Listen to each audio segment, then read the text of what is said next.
काव्या ने अपना ध्यान अगस्त्य के चेहरे से हटाया और खुद को समझाया कि वो वहां किसी और काम से गई थी। वो धीरे से बोली, अगर ऐसे ही चलता रहा तो मैं अनीशा से अपनी माँ का सामान कैसे वापस लूंगी। मैं इतनी जल्दी अनीशा से नहीं हार सकती। मुझे कुछ सोचना होगा। अपनी माँ का सामान वापस न मिलने की वजह से काव्या काफी परेशान थी। साथ ही साथ उसकी जो बेइज्जती अनीशा के घर के बाहर हुई थी वो उसे नहीं भूल पा रही थी। इतने में अचानक से ऑटो वाले ने कहा, उतरो मैडम, सेक्टर 6 आ गया। ऑटो वाले की आवाज से काव्या अपने ख्यालों से बाहर आई और ऑटो से उतरकर सीधा माया आंटी के घर के अंदर चली गई। दरअसल काव्या जब से इंडिया वापस आई थी वो माया आंटी के साथ ही रुकी हुई थी। माया काव्या को बचपन से ही जानती थी और उसे बिल्कुल माँ वाला प्यार देती थी। जब माया आंटी को पता चला कि काव्या वापस आ रही है तो उन्होंने काव्या से अपने साथ ही रहने की जिद की, क्योंकि वो अपने घर में अकेली थी और उनके दोनों बच्चे अब्रॉड में पढ़ाई कर रहे थे। जैसे ही काव्या माया आंटी के घर के अंदर आई, काव्या के चेहरे की मायूसी देखकर माया आंटी का दिल बैठ गया और उन्होंने काव्या की ओर बढ़ते हुए पूछा, तुम ठीक तो हो ना काव्या? क्या हुआ वहां पर? जैसे ही माया ने ये सवाल किया, काव्या अपना सिर पकड़कर बैठ गई और धीरे से बोली, 1 गिलास पानी मिलेगा आंटी? काव्या की भरी हुई आवाज सुनकर माया ने तुरंत कहा, हाँ हाँ बेटा, मैं बस अभी लेकर आई। जैसे ही माया ने काव्या को पानी लाकर दिया, पानी पीने के बाद माया ने फिर से पूछा, क्या हुआ काव्या? तेरी माँ का सामान तुझे वापस मिला या नहीं? क्या कहा उस अनीशा ने? माया के सवाल पर काव्या की आंखों से आंसू गिरने लगे। इससे पहले कि वो कुछ बोलती, तभी वहां पर काव्या को रोता देख पार्थ दौड़ते हुए आ गया और अपनी माँ से लिपटते हुए बोला, क्या हुआ मम्मा? आप रो क्यों रही हो? किसने मेरी मम्मा को अपसेट किया? पार्थ को अपने सामने देख काव्या सकपका गई और जल्दी से अपनी आंखों के आंसू पोंछते हुए बोली, कुछ नहीं बेटा, मम्मा की आंख में कुछ चला गया था। आर यू श्योर मम्मा? सब ठीक तो है ना? आपको पता है ना, आपका super hero is always there for you. कोई भी प्रॉब्लम हो सबसे पहले मुझे बताना। इतने नन्हे से बच्चे के मुंह से इतनी बड़ी बड़ी बातें सुनकर 2 पल के लिए काव्या अपना सारा गम भूल गई और अपने बेटे से बातें करने लगी। वहीं कुछ दूर खड़ी माया आंटी, जो पार्थ और काव्या के बीच की बातें सुन रही थी, मन ही मन सोचने लगी, न जाने उस अनीशा ने इसके साथ क्या किया होगा। इस बिन माँ की बच्ची की जिंदगी में जाने कितनी तकलीफ है। इतने सालों से देखती आ रही हूँ, उस अनीशा और उसकी माँ ने इसे हमेशा तड़पाया है। जहाँ माया आंटी मन ही मन काव्या को देखकर बेचैन हो रही थी, वहीं दूसरी तरफ काव्या अपने बेटे पार्थ को समझाने की कोशिश कर रही थी। इतने में ही मिनी वहां पर आ गई और जिद करते हुए बोली, मुझे आइसक्रीम खानी है मम्मा, चलो बाहर चलते हैं। बहुत रात हो गई है मिनी, अब हम बाहर नहीं जा सकते। आई प्रॉमिस, मैं कल तुम दोनों के लिए आइसक्रीम लेकर आऊंगी। काव्या ने मिनी को समझाने की कोशिश की, लेकिन मिनी बार बार जिद कर रही थी। तभी पार्थ ने कहा, मम्मा सही कह रही है मिनी, अब हमें सो जाना चाहिए। और वैसे भी मम्मा ने प्रॉमिस किया है ना, वो कल हमें आइसक्रीम जरूर खिलाएंगी। पार्थ ने मिनी को समझाया और अपनी बहन का हाथ पकड़कर सीधे कमरे में चला गया और मन में सोचने लगा, मुझे पता है मम्मा, आप इस वक्त किसी बात को लेकर परेशान हो और मैं उस बात को जान कर रहूंगा। पार्थ था तो महज 4 साल का, लेकिन वो काफी समझदार था और हमेशा सिचुएशन को समझने की कोशिश करता था। शायद अपनी माँ की परेशानियां देखकर पार्थ के अंदर मैच्योरिटी कुछ ज्यादा ही पहले आ गई थी। पार्थ और मिनी के वहां से जाते ही काव्या खुद को रोक नहीं पाई और बिलख कर रोते हुए जमीन पर बैठ गई। उसको इस हालत में देखकर माया भागती हुई उसके पास आई और उसे अपनी गोद में समेटते हुए बोली, क्या हुआ काव्या? सब ठीक तो है ना बेटा? तेरी ये हालत देखकर मेरा जी बैठा जा रहा है, बता ना क्या हुआ है?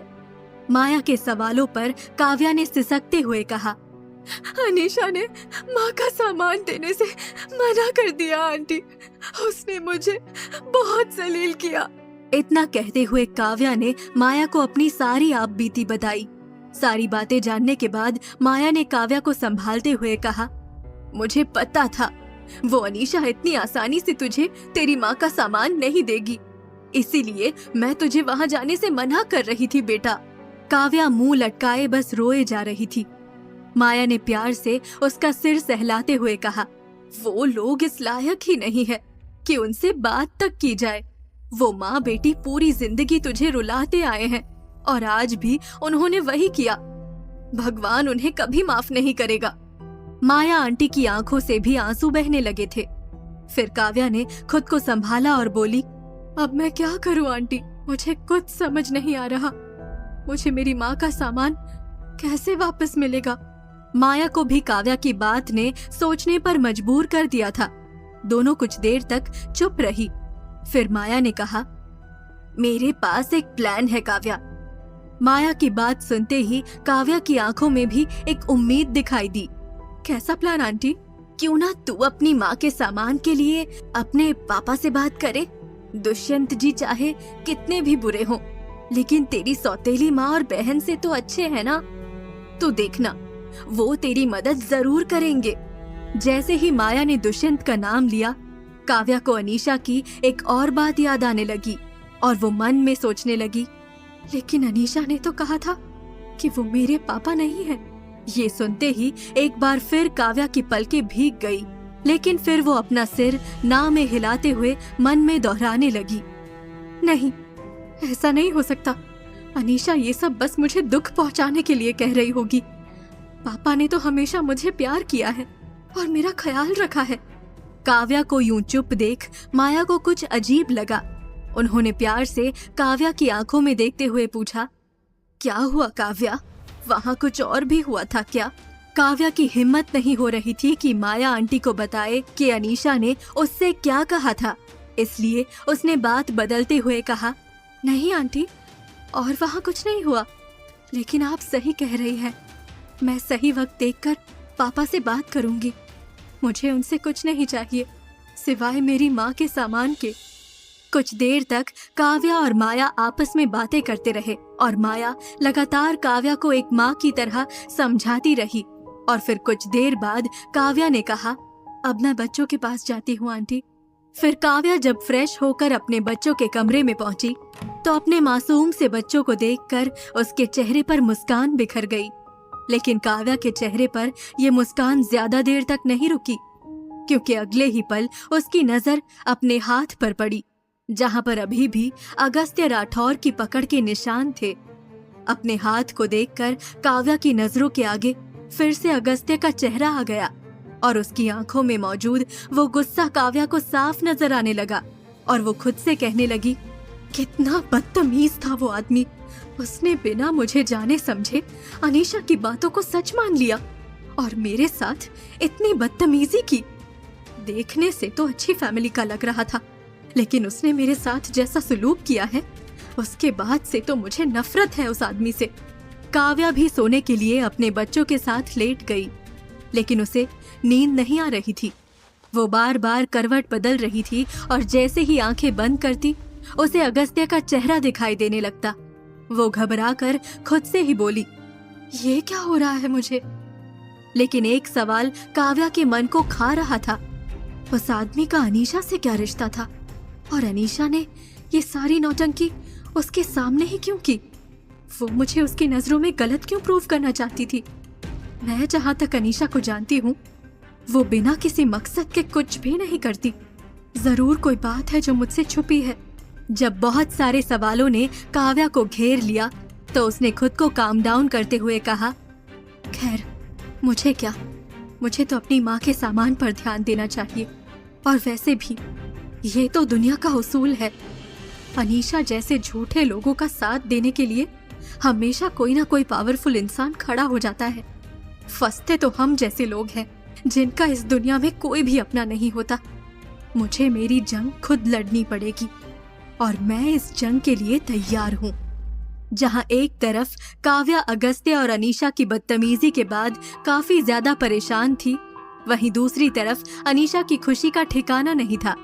लेकिन फिर भी अगस्त्य की सिंपैथी पाने के लिए वो अभी भी एक्टिंग कर रही थी और इमोशनल होते हुए अगस्त्य से कह रही थी, थैंक यू अगस्त्य, अगर आज तुम यहाँ नहीं होते तो मुझे मेरी बहन से कौन बचाता। तुम नहीं जानते, उसने मुझे बचपन से ही बहुत परेशान किया है। बचपन से? इसका मतलब वो तुम्हारे साथ बचपन से रह रही थी? लेकिन पिछले 5 साल में तो वो मुझे नजर नहीं आई। इतने सालों से वो थी कहाँ? अगस्त्य के इस सवाल पर अनीशा घबरा गई और मन में सोचने लगी, हे भगवान, मैं सच में बहुत बेवकूफ हूँ, खुद ही गड़बड़ कर देती हूँ, अब क्या कहूँ। अनीशा ये सोच ही रही थी तभी अगस्त्य ने फिर से कहा, क्या हुआ, कहाँ खो गई? आखिर कहाँ थी 5 साल से तुम्हारी ये बहन, जिसके बारे में मुझे कुछ पता ही नहीं है? अनीशा ने जल्दी से कुछ सोचते हुए कहा, तुम्हें कैसे पता होगा अगस्त्य? मैं जब भी कभी तुमसे बात करने की कोशिश करती हूँ या तुम्हारे साथ टाइम स्पेंड करने की कोशिश करती हूँ तो तुम हमेशा काम का बहाना बताकर निकल जाते हो, इसीलिए कभी तुम्हारे साथ ये सब कुछ डिस्कस करने का मौका ही नहीं मिला। ऐसी बात है तो अब बता दो और बातों को गोल गोल घुमाना बंद करो। अगस्त्य का सपाट जवाब सुन अनीशा थोड़ा घबराई, लेकिन फिर कहानी बनाते हुए बोलने लगी, मुझे तो कहते हुए भी शर्म आ रही है अगस्त्य, लेकिन मेरी बहन एक नंबर की कैरेक्टरलेस लड़की है, कभी कहीं तो कभी कहीं घूमती रहती है। बचपन से ही उसका यही रवैया है।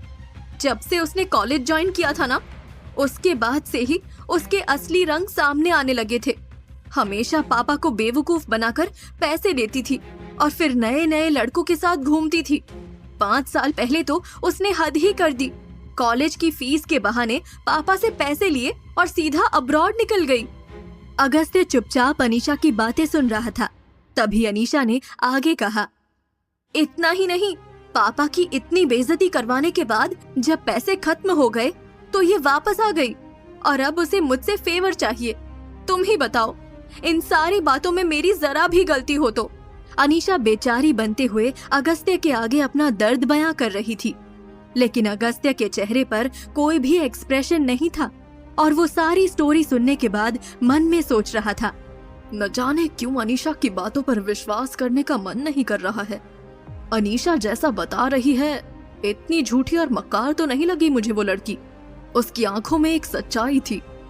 पता नहीं क्यों जिंदगी में पहली बार सब कुछ सही करके भी मुझे ऐसा लग रहा है कि मैंने कुछ गलत किया है। इतना गिल्टी क्यों फील कर रहा हूँ मैं? अगस्त्य खुद से सारे सवाल पूछ ही रहा था, तभी काव्या का चेहरा एक बार फिर उसकी आंखों के आगे आ गया और अगस्त्य खुद से कहने लगा, पता नहीं क्यों एक अलग सी अटैचमेंट फील हुई उस लड़की के साथ। उसकी आंखों में एक कशिश थी जो शायद मैंने पहले भी कहीं महसूस की है, पर कहाँ?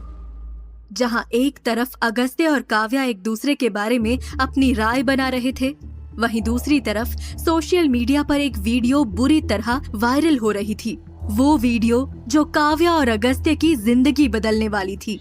आखिर कौन सी वीडियो हो रही थी वायरल?